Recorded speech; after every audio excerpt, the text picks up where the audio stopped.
Halo semuanya, apa kabar? Selamat pagi, good morning everyone, and salam sehat selalu. Hari ini coba akan kita ulas di chapter ke 13 dan 14. 13 itu bicara soal ketika mohon bantuan, mintalah atas dasar kepentingan pribadi orang lain, bukan atas dasar belas kasih atau rasa utang budi. Itu di chapter ke-13. Di chapter ke-14-nya ada berperanlah sebagai kawan, bergeraklah sebagai mata-mata.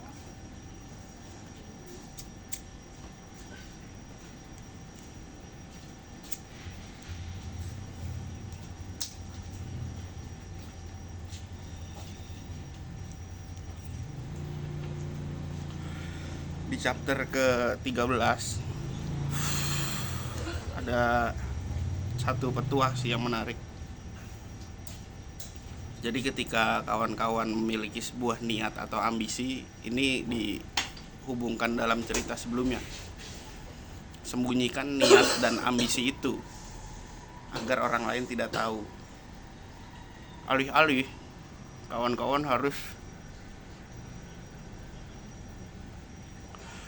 harus menggunakan intrik, yaitu kalau bisa kepentingan orang lain, bukan kepentingan pribadi. Ya cukup terlihat jahat sih memang. Cuma memang yang dibilang di sini begitu. Karena kalau kita memohon rasa belas kasih, banyak orang tidak peduli. Atau mungkin bahkan diacuhkan dan dicuekkan lah. Jadi ada cerita di Fable dan Aesop. Dia bicara tentang si petani dan pohon apel. Petani dan pohon apel. Seorang petani mempunyai pohon apel di kebunnya yang tidak menghasilkan buah, hanya berfungsi sebagai tenggeran burung pipit dan belalang. Dia memutuskan untuk menebangnya. Dengan kapak dia menghantam akar pohon itu dengan mantap. Belalang dan burung pipit memohon padanya agar tidak menebang pohon yang menaungi mereka, dan mereka akan bernyanyi untuknya serta mengiringkan pekerjaannya. Si petani tidak menghiraukan permintaan mereka dan tetap mengayunkan hantaman kedua kapaknya yang ada di tangan serta membabat habis pohon itu. Begitu mencapai lubang pada pohon, dia menemukan sebuah sarang yang penuh dengan madu. Setelah mencicipi madu itu, dia menyingkirkan kapaknya, dan karena menganggap pohon itu adalah pohon keramat, kemudian dia seraya merawatnya dengan baik. Hanya kepentingan pribadi yang menggerakkan sebagian besar manusia.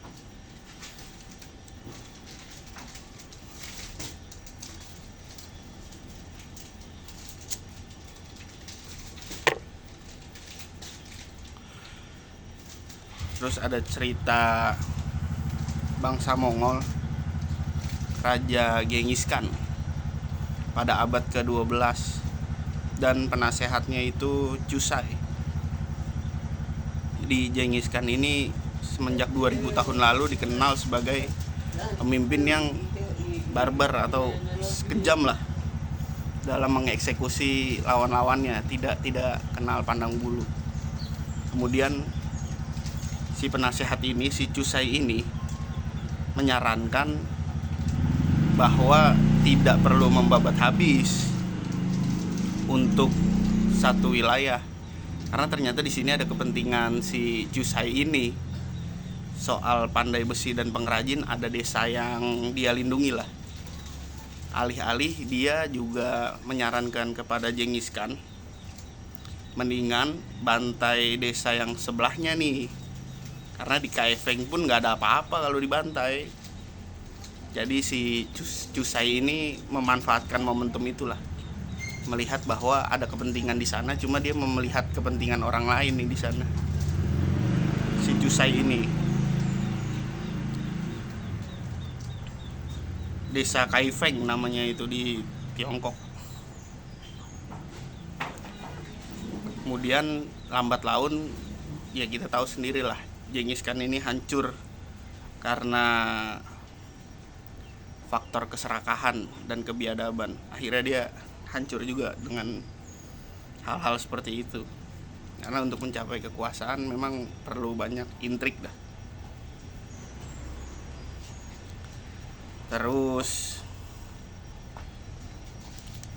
ini ada petuah yang cukup menarik. Cara tersingkat dan terbaik untuk menghasilkan kekayaan adalah dengan membuat orang melihat secara jelas bahwa sudah menjadi kepentingan mereka lah untuk mempromosikan kepentingan Anda. Jean de la Bruyere pada tahun 1645 sampai 1696. Jadi kalau di dalam cerita chapter ke 13 ini, setiap memperoleh langkah kekuasaan Anda harus melatih diri untuk memikirkan jalan memasuki pikiran orang lain, untuk melihat kebutuhan Anda serta kepentingan orang lain. Kuasai seni ini dan tidak ada batasan apa yang akan Anda capai. Jadi pada poinnya seperti itu di chapter ke-13.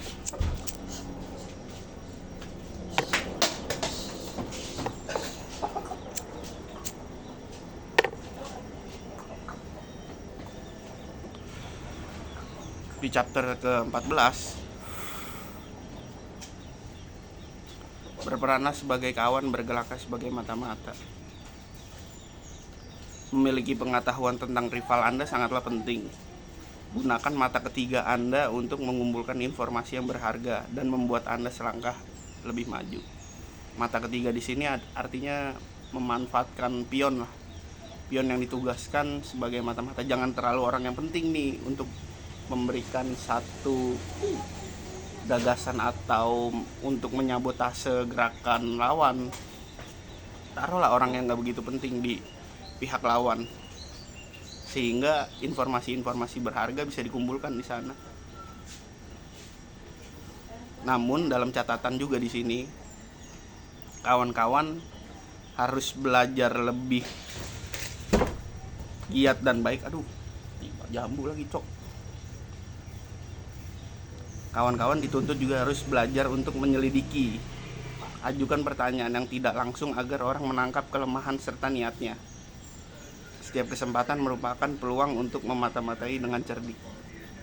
Jadi ketika naruh mata-mata di satu tempat, kawan-kawan jangan serta-merta naruh gitu-gitu aja. Kawan-kawan juga harus punya pisau analisis untuk membongkar taktis dan strategi lawan musuh.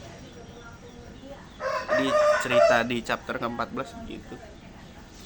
Ada cerita dari Arthur Schopenhauer. Kebanyakan manusia sangat subjektif sehingga tidak ada yang menarik minat mereka selain diri mereka sendiri.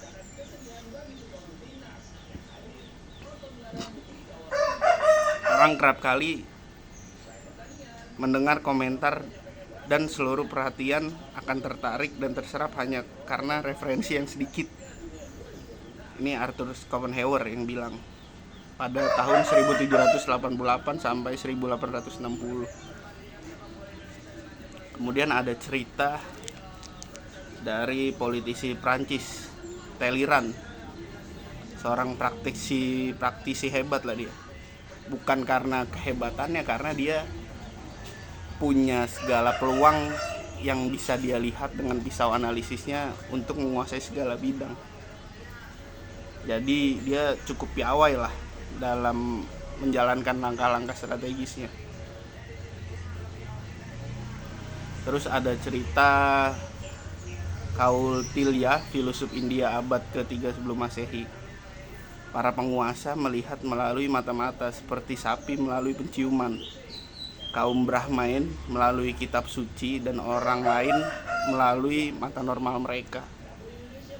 Jadi dia cerita seperti itu. Hebatnya manuver ini adalah ketika orang salah mengira soal ketertarikan Anda, padahal sebagai tanda untuk memulai gemuruh perang. Ternyata di cerita ini bicara ya teman-teman nggak harus perang juga, bisa dihancurkan oleh mata-mata sebetulnya. Cuman Anda ditekankan di sini juga harus perlu belajar untuk punya pengetahuan soal memata-matai. Ini otoritas di poin terakhirnya. Nah, alasan mengapa seorang penguasa yang brilian dan seorang jenderal yang bijaksana berhasil menaklukkan musuh kapanpun mereka bergerak, dan pencapaian mereka melalui orang-orang biasa adalah alih-alih karena wawasan yang membuat mereka akan paham situasi musuh. Wawasan ini tidak diperoleh dari roh-roh atau kekuatan para dewa, melainkan melalui perhitungan yang matang, serta membuat musuh-musuh hancur sebagai lawan atau rival Anda. Peran mata-mata di sini adalah sangat penting. Ini karyanya Sun Tzu dalam judul buku The Art of War pada abad keempat sebelum Masehi.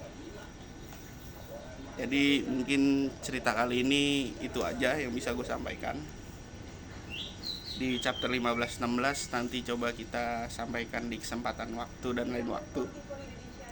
Kurang lebihnya mohon maaf dari gue. Thank you, selamat beraktivitas dan menjalankan seharian. Kurang lebihnya gitulah.